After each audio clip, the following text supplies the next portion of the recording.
Son Pham is about to undergo his 16th sclerotherapy treatment. Dr. Ahmad Al-Amari is going to shrink a portion of Son's jumbled and bloated veins with a toxic chemical. A week from now, they'll be surgically removed. This is patient Son Pham. He has a large venous malformation of the left cheek. Son will have 2 more sclerotherapies before he goes back to Vietnam. So far, the treatments have done wonders for his face, thanks in part to the precision instruments. We do these interventions through tiny, small needles, so you wouldn't see any incisions on the skin or scars, and we'll try to avoid the adjacent tissue. Perfect. But sclerotherapy comes with some risks. The malformed blood vessels are destroyed by injecting them with a toxic agent. The same technique is performed on varicose veins, but with a milder toxin than the one used today, ethanol. 15, 11, let's start with 5 vials, and I will take a 20 cc syringe, please. Sure. If the ethanol is accidentally injected into nearby nerves, it will destroy them. To help the doctor hit just the malformed veins, the toxin is mixed with a contrast agent. This enables Dr. Al-Amari to see the targeted veins in a live X-ray image. You have to confirm the location and kind of get a good map of the anatomy. After obtaining the access and you confirm that you are within the malformation, you have also to watch for the adjacent tissue. For the upper eyelid, we'll need a sharp, short needle. Dr. Al-Amari has to carefully monitor the amount of ethanol he injects.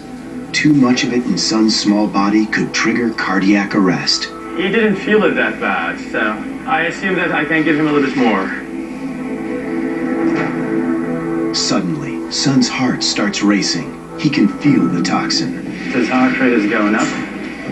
You see his heart rate going up despite the fact that he was getting anesthetics to control his pain, which means that his body is responding to the injection and he is still sensing some pain. Son is given more anesthetic to deaden the pain. His heart rate went to around 100. It's coming back. We'll do one inside the mouth. With things back under control, Dr. Al-Amari prepares for today's most difficult injection, deep inside Son's mouth, in the sensitive tissue near his tonsils. Just pass me the needle when I'm ready.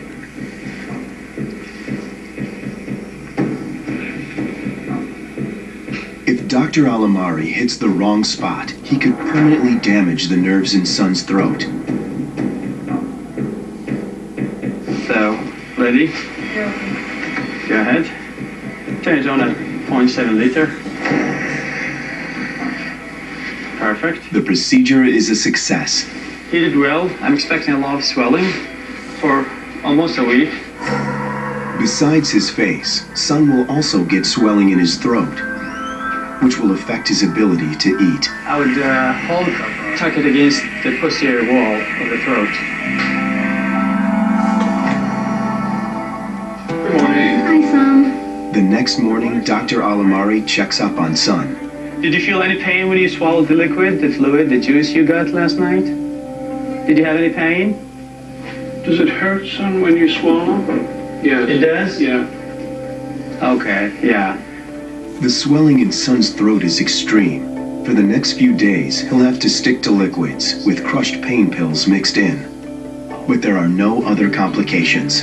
And it looks healthy. Good. He just has to continue with the oral antibiotics and keep his head up and take his pain medications if he thinks he needs it. Okay. The swelling can stay for up to 2 weeks or more, and there's nothing to do about it at this point except waiting for the swelling to subside.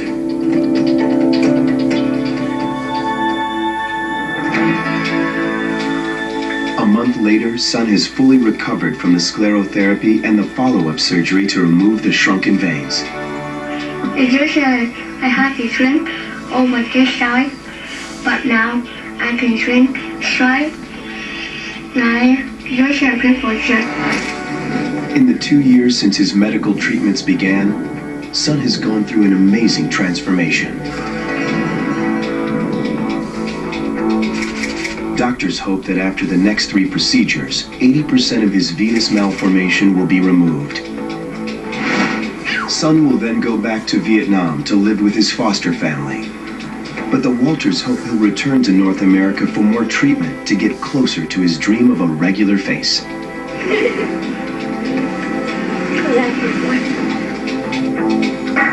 Thought you meant to end. The physical changes so far have already altered Son's dreams.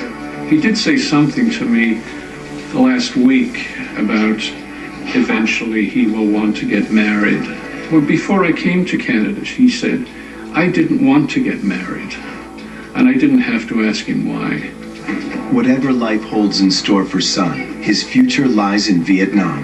The hardest thing now is just knowing that his time with us is going to soon be coming to an end.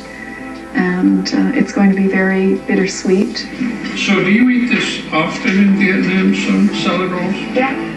From I finish, I go back to Vietnam. I don't know when I can come back or not.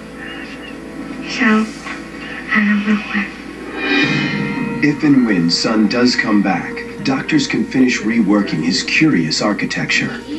And he may finally get his lifelong wish to be just ordinary. But there are other humans with vascular systems so extreme that much of their bodies is radically transformed for life. Both of my legs were blown up, kind of like a dinosaur. It was like someone took a foot made out of clay, squashed it, and then just stuck it on.